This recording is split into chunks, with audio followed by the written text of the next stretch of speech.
My billionaire husband disgraced me because of drug addiction, but never knew what was coming.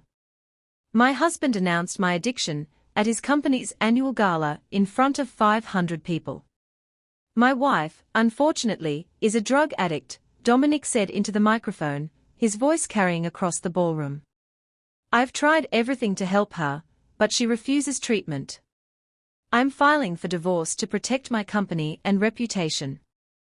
The room went silent. Every eye turned to me. I stood frozen in my designer gown, feeling shame burn through me.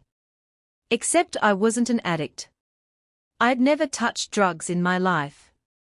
This was a calculated lie to destroy me before I could expose him. Dominic was embezzling from his own company, having affairs, and hiding assets offshore. I'd discovered everything 2 weeks ago, and told him I wanted a divorce with a fair settlement. This public humiliation was his preemptive strike, ruin my credibility so nobody would believe my accusations. But he made one critical mistake. He underestimated me. My name is Vivian Torres, and I'm 35 years old. For 8 years, I played the perfect billionaire's wife, quiet, obedient, decorative. Dominic thought he knew me. He had no idea who I really was or what I was capable of. His disgrace of me wasn't the end of my story. It was just the beginning of his destruction. Let me explain how I got here. I married Dominic Hart 8 years ago, when I was 27. He was a successful tech entrepreneur, charming and wealthy. I was a financial analyst with modest ambitions. "You're brilliant," he'd say during our courtship. We'd make an incredible team. We married quickly, and I quit my job at his insistence. "I make enough for both of us," he said. "Just focus on supporting me and managing our home." I agreed, thinking this was partnership. Really, it was control. Over 8 years, I became the perfect trophy wife. I managed his household, attended his events, smiled for photos, and stayed quiet. "You're so lucky," people would say. Married to a billionaire, living in luxury. They didn't see the reality. Dominic was controlling, dismissive, and increasingly absent. He worked constantly, traveled frequently, and barely acknowledged me. I was lonely and isolated, my intelligence and capabilities wasted. 6 months ago, something changed. I accidentally found evidence of his affairs, messages on a laptop he'd left open. I was hurt but not surprised. Our marriage had been cold for years. But then I found more. Financial records showing millions being transferred to secret accounts. Emails discussing deals that weren't reported to his board. Evidence of systematic embezzlement from his own company. I spent months quietly investigating. I'd been a financial analyst before marriage, those skills hadn't disappeared. I analyzed bank statements, traced transactions, and documented everything meticulously. Dominic had been stealing from his company for years. Over $50 million moved to offshore accounts under fake company names. He was also having affairs with at least 3 women, spending company money on gifts and trips. "I want a divorce," I finally told him 2 weeks before the gala. "And I want a fair settlement. Half of the marital assets." Dominic laughed. "You're not getting anything. You've done nothing to earn my money." "Actually, I'm entitled to half," I said calmly. "Community property laws are clear." His face darkened. "You're not getting a penny. You signed a prenup, remember? The prenup becomes void if you commit fraud or infidelity," I replied. "Both of which you've done extensively." "You have no proof," he said confidently. "Actually, I do," I said. "Months of documented evidence. Bank records, emails, messages. Everything." His confidence wavered. "If you fight me on the divorce, I'll take this evidence to your board and the SEC," I continued. "Your company will be investigated, and you'll likely go to prison." "You wouldn't dare," he said. Try me, I replied. That's when he started planning. I realize now that the gala accusation was his strategy, destroy my credibility first. The morning after the gala, news coverage was brutal. Billionaire's wife struggles with addiction, headlines screamed. Social media exploded with judgment and gossip. My phone rang constantly, reporters wanting statements. I ignored them all. Dominic filed for divorce immediately, citing my addiction as grounds.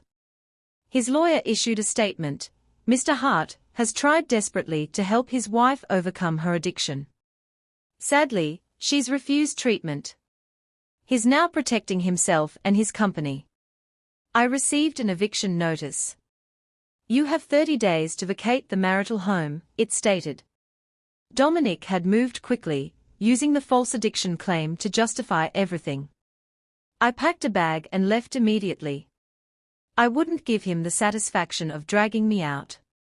I checked into a modest hotel and started planning. First, I called my own lawyer, one I'd secretly retained weeks ago. He's claiming you're an addict, she asked. Yes, I said. Complete fabrication. I've never used drugs. We'll demand a drug test immediately, she said. That'll disprove his claims. Good, I replied. And I want to move forward with exposing his fraud. Are you sure? She asked carefully. This will get ugly. I'm certain, I said firmly. He publicly humiliated me. Now he faces consequences. My lawyer, Patricia Chen, was excellent. We'll need to be strategic, she said. Dominic has resources and connections. He can make this difficult. So can I replied. I'd been preparing for this.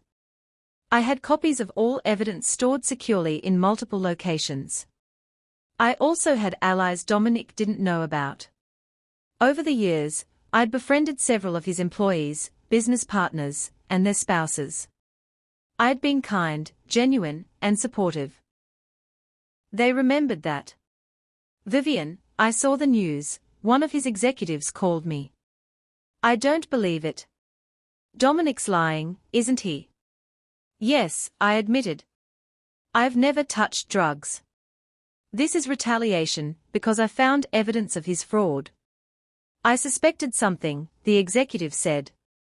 I've noticed inconsistencies in financial reports. What can I do to help? Be ready to testify if needed, I said. And document anything suspicious you see. Absolutely, he agreed. Several others reached out similarly. People who'd worked with Dominic and seen his true character. People who'd witnessed his affairs and questionable business practices. I wasn't as isolated as he thought. The drug test came back clean, of course. No substances detected, the report confirmed. Mrs. Hart has no history of drug use. Patricia released this immediately to the press. Mr. Hart's accusations were completely false, she announced. Mrs. Hart has never used drugs. This was a malicious attempt to destroy her credibility.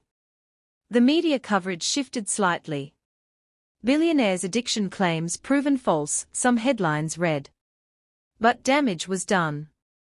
Many people still believed Dominic's original lie.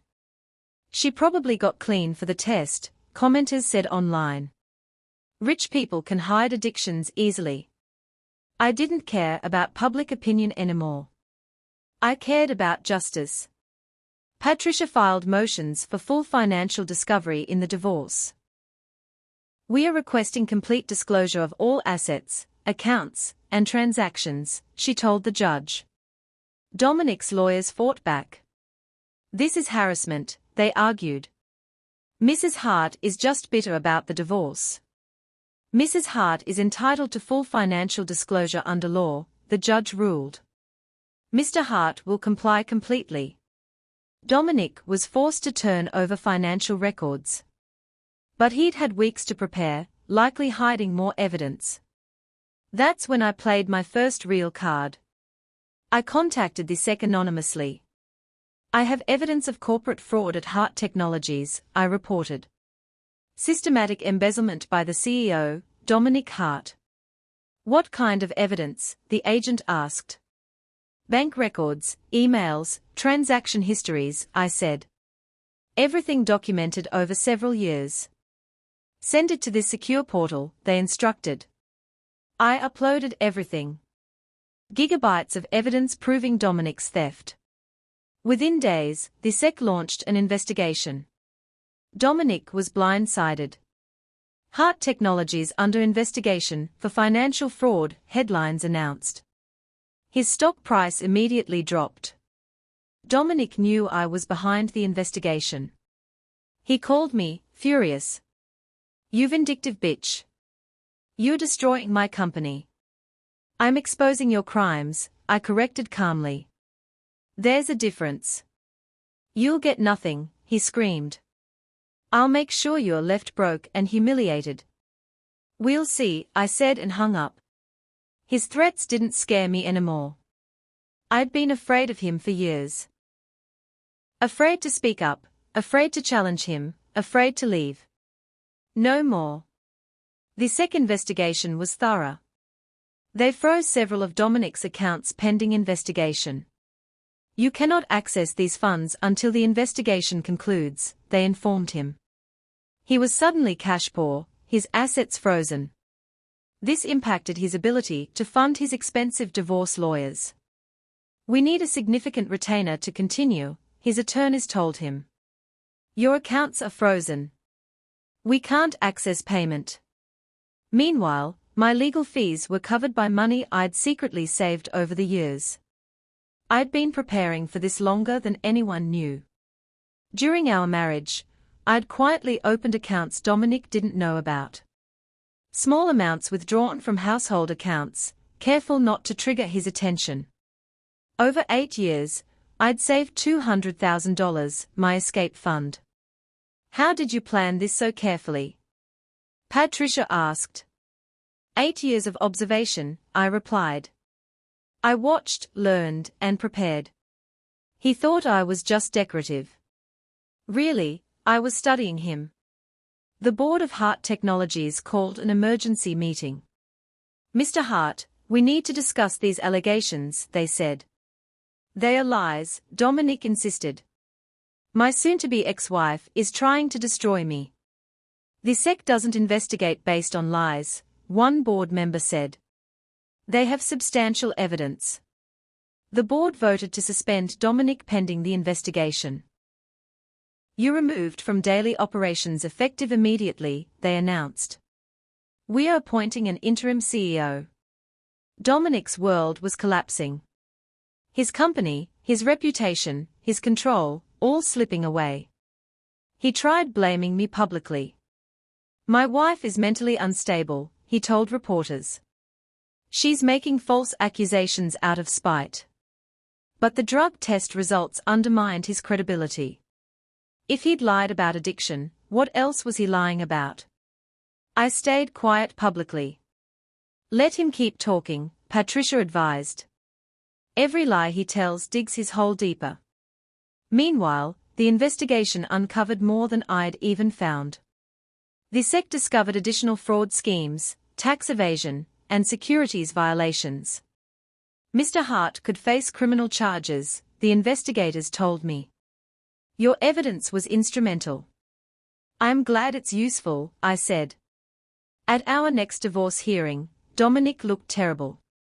Stressed, tired, defeated. Mrs. Hart is requesting 60% of marital assets, Patricia announced. Given Mr. Hart's fraud and infidelity, we believe this is fair. 60%. Dominic's lawyer sputtered. That's outrageous. The prenup is void due to fraud and infidelity, the judge ruled. We'll proceed with full asset division. Dominic's lawyers tried every tactic. Mrs. Hart contributed nothing to Mr. Hart's success, they argued. She was merely a dependent spouse. Mrs. Hart managed the household, supported Mr. Hart's career, and sacrificed her own professional development for 8 years, Patricia countered. She's entitled to substantial compensation. I also testified about the marriage. I gave up my career at my husband's request, I told the judge. I managed his household, attended his business events, and supported his company's image. I was a full partner in our marriage. And he repaid you by publicly humiliating you with false addiction claims, the judge asked. Yes, I confirmed. After I discovered his fraud and affairs. The judge looked disgusted. Mr. Hart, your behavior has been reprehensible. Not only did you commit fraud, but you attempted to destroy your wife's reputation to avoid accountability. Dominic said nothing, looking defeated. I'm awarding Mrs. Hart 65% of marital assets, the judge ruled. This includes the primary residence, investment accounts, and shared properties. Mr. Hart will retain 35% and is responsible for all legal fees. Dominic's face went white. He'd lost. The settlement meant I'd receive approximately $80 million once everything was liquidated. But money wasn't the victory. Justice was. Watching Dominic lose everything he'd valued, power, control, reputation, that was satisfying. I'll appeal, he threatened afterward. Go ahead, I said calmly. Every appeal costs money you don't have. And every investigation reveals more of your crimes. The criminal charges came 3 months later. Dominic Hart is charged with embezzlement, securities fraud, and tax evasion, the prosecutor announced. If convicted, he faces up to 20 years in prison. I watched the press conference from my new apartment. I had moved to a beautiful place downtown, far from our marital home. How do you feel? Patricia asked. Relieved, I said honestly. And vindicated. He tried to destroy me, but I destroyed him instead. You exposed the truth, Patricia corrected. That's different from destruction. Is it? I asked. His life is ruined. Company gone, reputation destroyed, facing prison. He ruined his own life through his choices, Patricia said firmly. You just revealed those choices. That's justice, not revenge. I supposed she was right. Still felt like revenge though. A satisfying one. Dominic's trial was scheduled for 6 months later. Meanwhile, I focused on rebuilding my life. I enrolled in online courses to update my financial analyst skills. 8 years had passed since I'd worked professionally. Technology and regulations had changed. You're really going back to work? Friends asked. Why? You have millions now. Because I want purpose beyond being someone's ex-wife, I explained. I need my own identity and career. I also started volunteering with domestic violence organizations. Not all abuse is physical, I told groups. Financial control and emotional manipulation are abuse too. I experienced both. My story resonated with many women. I thought I was crazy, one woman told me. My husband controls all our money. He says it's normal. It's not normal, I said firmly. Financial abuse is real abuse. You deserve independence and security. I started speaking publicly about my experience. I was married to a billionaire, I'd tell audiences. From the outside, my life looked perfect. Inside, I was controlled, isolated, and diminished. When I tried to leave, he tried to destroy me publicly with false addiction claims. How did you survive that? People asked. Preparation, documentation, and refusal to accept his narrative, I replied. I knew the truth. Eventually, others did too. My speaking engagements led to a book deal. Tell your full story, the publisher said. Help other women recognize and escape similar situations. I wrote Breaking Free: How I Escaped My Billionaire Husband's Control over 6 months.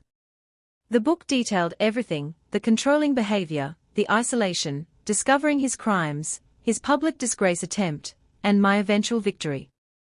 This is powerful, my editor said. Women will see themselves in your story. The book was published a year after the gala humiliation. It became an instant bestseller. Vivian Hart exposes billionaire's abuse, headlines read. Finally, the narrative shifted completely. I was no longer the addict wife. I was the courageous woman who escaped. Dominic's trial began while my book tour continued. Are you attending the trial? Reporters asked. No, I said. I've moved on. Whether he's convicted or not doesn't change my life anymore. But I followed the coverage. The evidence was overwhelming. His own employees testified about suspicious transactions. Forensic accountants detailed the embezzlement schemes. His mistresses testified about company money being spent on them. It's an open and shut case, legal experts said. He'll definitely be convicted. The jury deliberated for 4 hours.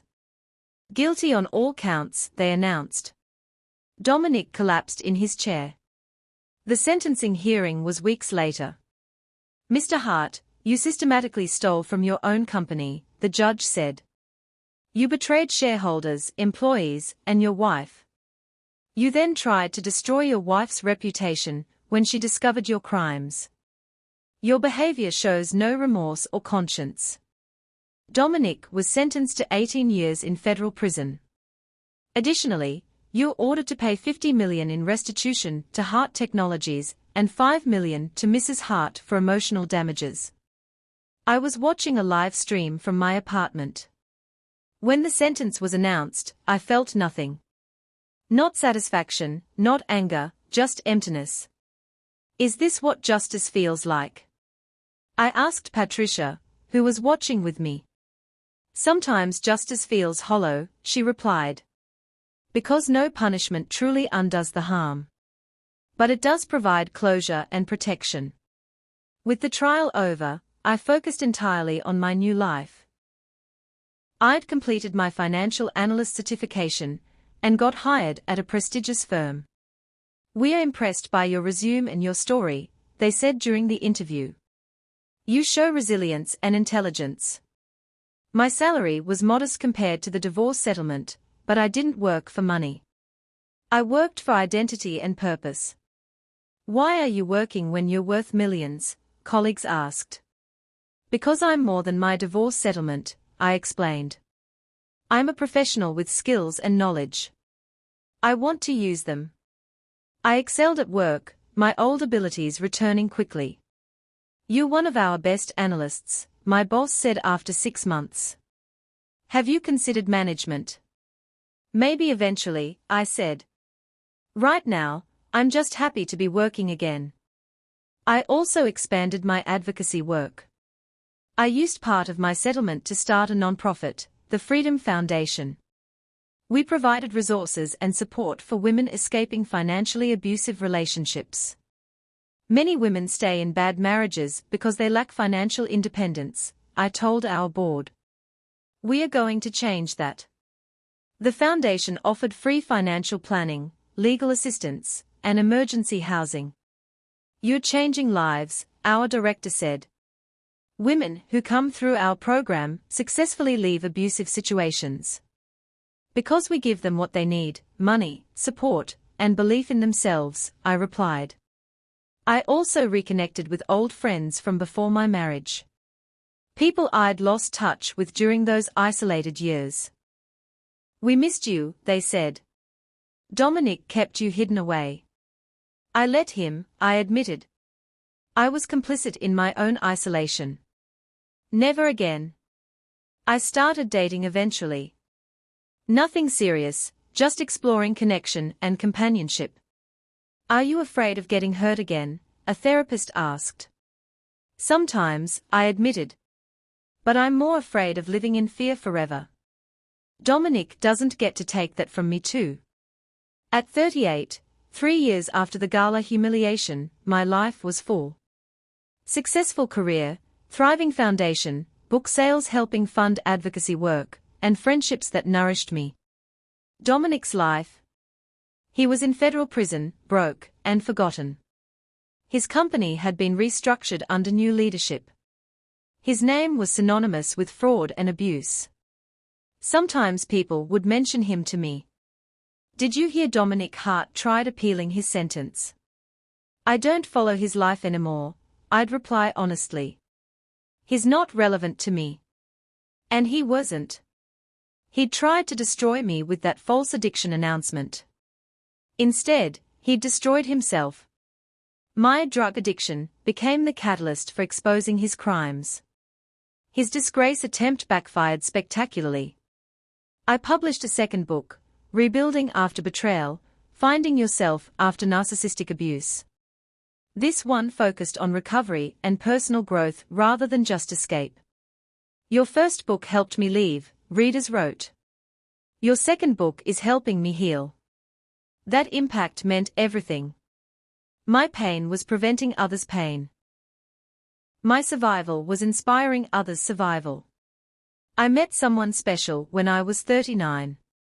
His name was Adrian, a teacher who'd read my first book. Your story moved me, he said when we met at a book signing. I work with teenagers from difficult homes. I give them your book to show that circumstances don't determine destiny. Thank you, I said, touched. That's exactly why I wrote it. We started talking, then dating. Adrian was everything Dominic wasn't: kind, genuine, supportive, and secure in himself. I admire your strength, he'd say. But I also want you to know you can be vulnerable with me.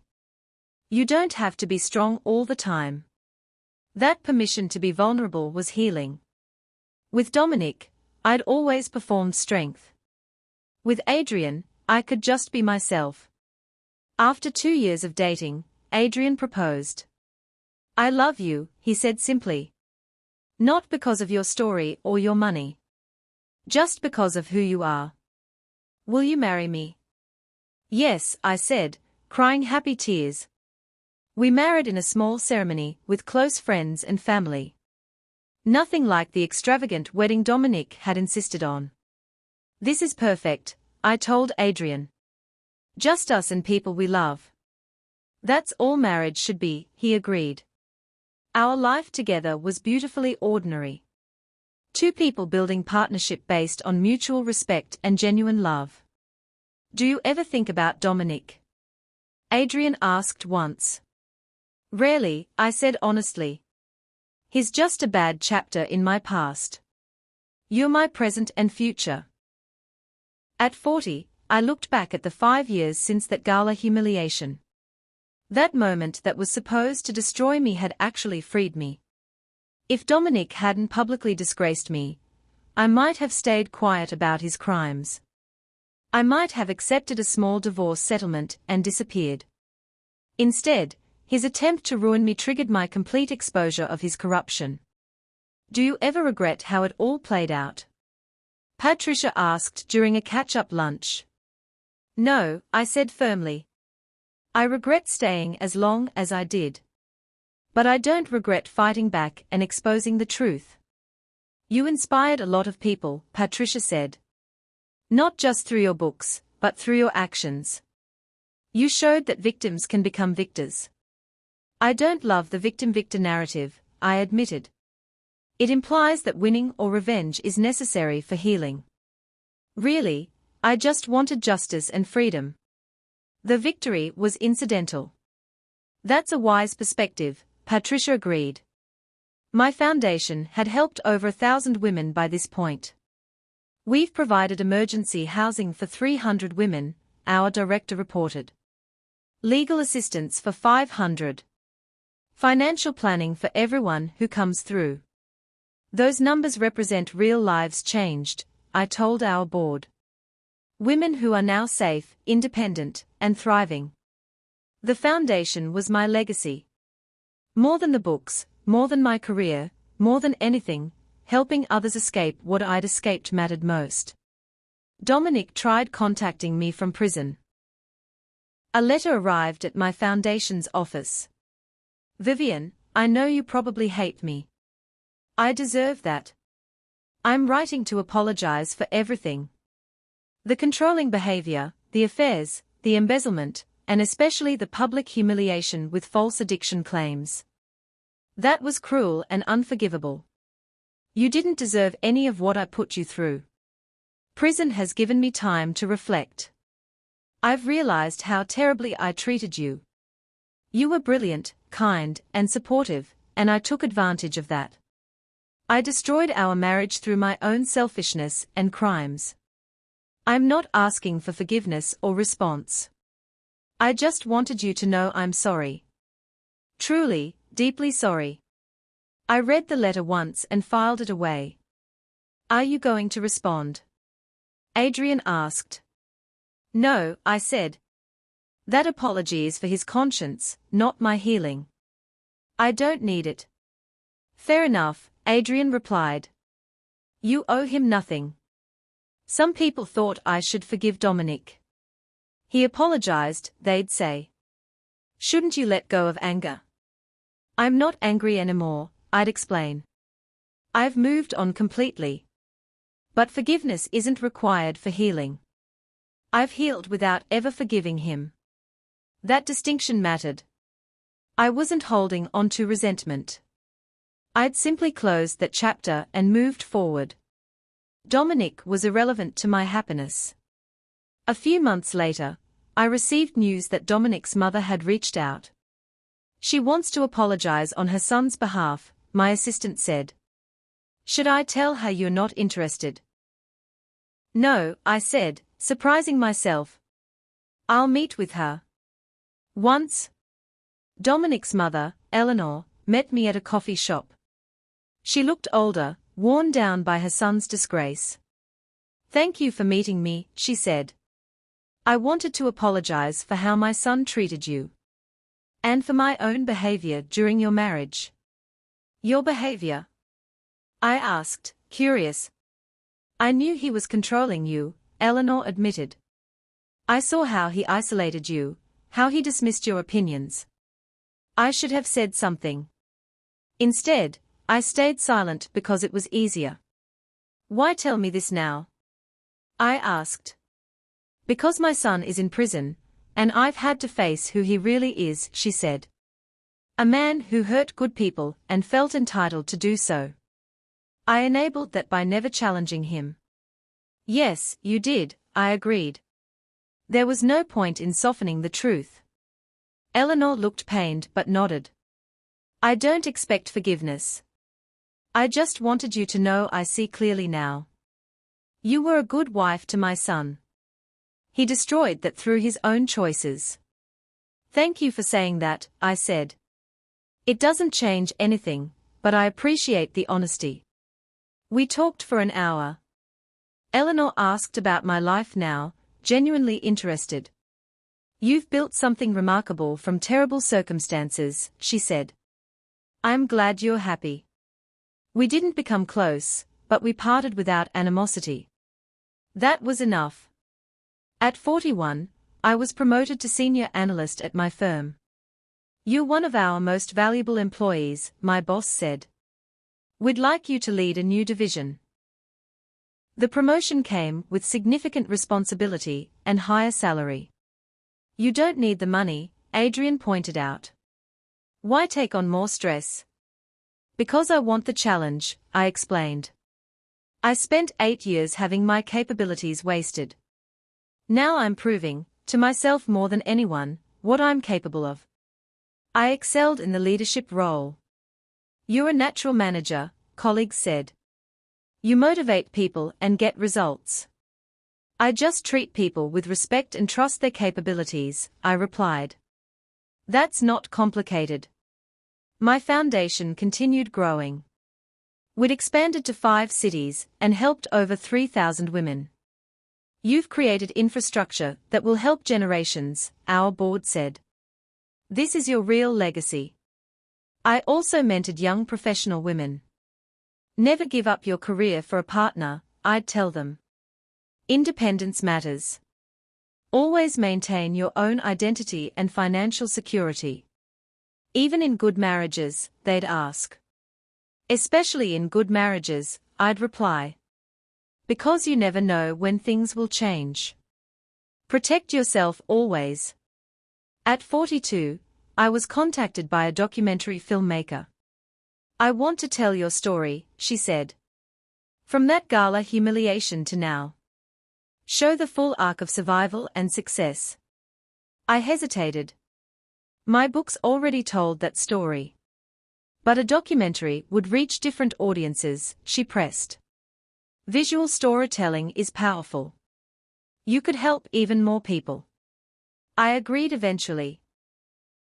We filmed over 6 months, including interviews with Patricia, old friends, foundation clients, and even Eleanor. You're incredibly brave, the filmmaker said. Revisiting all this publicly. The documentary, Breaking Free, the Vivian Hart story, premiered at a film festival. I attended with Adrian, nervous about seeing my life displayed so publicly. The film was powerful and honest. It showed the gala humiliation, the divorce battle, the trial, and my rebuilding. That was intense, Adrian said afterward, holding my hand. Watching what you went through. I survived it, I reminded him. And I'm happy now. That's what matters. The documentary won several awards and was picked up by a major streaming service. Millions will see your story now, the filmmaker said. You're helping so many people. Viewers responded powerfully. I saw myself in your story, women wrote. I'm leaving my abusive marriage because of your courage. My daughter showed me your documentary, one father wrote. It helped me understand what she's going through. Thank you. The impact was overwhelming and humbling. At 43, I received an unexpected honor. The National Coalition Against Domestic Violence is giving you their Leadership Award, they announced. For your advocacy work and public education about financial abuse. The awards ceremony was in Washington, D.C. I gave an acceptance speech about my journey. 8 years ago, my husband publicly called me a drug addict to destroy my credibility, I told the audience. It was a lie designed to disgrace me before I could expose his crimes.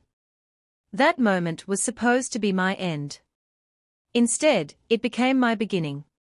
I talked about the investigation, the trial, the books, and the foundation. Today, I've helped thousands of women escape financially abusive relationships. I have a career I love, a marriage based on mutual respect, and a life of purpose. The disgrace my husband intended became my catalyst for transformation. The audience gave me a standing ovation. Afterward, dozens of women approached with their stories. You gave me courage, they said repeatedly. I didn't think I could leave. Your story showed me I could. Those conversations reminded me why I'd chosen to be so public about my experience. Not for fame or sympathy, but to create change. At 44, something unexpected happened. Hart Technologies, now under new leadership, contacted me. We are launching a program to help employees identify financial misconduct, they explained. We'd like you to consult, given your experience. I was surprised but interested. What would this involve? Training programs, policy development, and creating a culture of transparency and accountability, they said. Basically, preventing another Dominic Hart situation. I agreed. Working with the company that Dominic had built and nearly destroyed felt appropriate somehow. This is poetic justice, Patricia laughed when I told her. The company he stole from is now paying you to prevent future fraud. It is kind of perfect, I admitted. The consulting work was interesting and impactful. You're helping us create a stronger, more ethical company, the new CEO said. Dominic's betrayal damaged our reputation. Your involvement helps rebuild trust. At 45, I looked back at 10 years since the gala. A decade since Dominic tried to destroy me with that public lie about drug addiction. Do you ever wonder what your life would be like if he hadn't done that? Adrian asked once. Sometimes, I admitted. Maybe I would have quietly divorced, taken a small settlement, and disappeared. Maybe I'd still be afraid of him. So in a terrible way, his disgrace attempt freed you. Adrian observed. It forced you to fight back completely instead of quietly accepting. Yes, I realized. His cruelty was so extreme that it broke through my fear and passivity. It made me angry enough to truly fight. That was an interesting truth. If Dominic had been subtly cruel, I might have stayed small and quiet. His extreme public humiliation was so egregious that it snapped something in me. He underestimated you completely, Adrian said. He thought you were weak and controllable. He didn't realize you were strong and strategic. To be fair, I didn't fully realize it either, I replied. I'd been playing the submissive wife role so long I'd almost believed that's who I was. His attack reminded me of my capabilities. Dominic was released on parole after serving 12 years of his 18-year sentence. He's required to stay away from you per restraining order, Patricia informed me. Do you want additional security? No, I said. He's not a threat anymore. He's just a broken man who lost everything. I did wonder occasionally if he'd try contacting me. He didn't. According to news reports, he was living quietly in a small apartment, working a minimum wage job, and trying to rebuild his life. His life is unrecognizable from what it was, people observed. He went from billionaire to barely surviving. I felt no satisfaction hearing this. Just indifference. He was living the consequences of his choices. That wasn't my concern. At 46, I made a major decision. I'm stepping down from the foundation's daily operations, I announced to our board. You're leaving? They asked, shocked. Not leaving, transitioning, I explained. I'll stay on the board and maintain involvement. But I want to focus on other projects and trust the capable team we've built. What projects? They asked. I want to write more books. Travel with Adrian. Maybe start a family. Adrian and I had been discussing children. I'm 46, I said. If we want biological children, now is the time. Or we could adopt, Adrian suggested. There are so many kids needing homes. We decided to adopt. I want to give a child the stable, loving home I wish I'd always had with Dominic, I explained to the adoption agency. After a year of paperwork and home studies, we adopted a 7-year-old girl named Maya. She'd been in foster care for 3 years, struggling with trauma from her biological family. Maya, welcome home, I said when she arrived, holding her carefully. You're safe here. We are so happy you're part of our family. Motherhood at 47 was challenging but beautiful. Mama Viv, Maya started calling me after a few months. Yes, sweetie. I'd always reply, my heart full. Watching Maya heal and thrive reminded me of my own healing journey. You're giving her what you needed, Adrian observed. Safety, love, and stability. And she's giving me purpose beyond my story, I replied. I'm not just the woman who escaped her billionaire husband anymore. I'm a mother, a wife, an advocate, and an author. My identity is fuller. At 48, I published my third book, More Than Survival, Building Joy After Trauma. This one focused on creating meaningful life after escaping abuse, not just surviving but thriving. Your books have evolved, my editor noted. The first was about escape. The second about healing. This one is about joy. Because that's my journey, I explained. I've moved from survival to healing to genuine happiness. I want readers to know that's possible.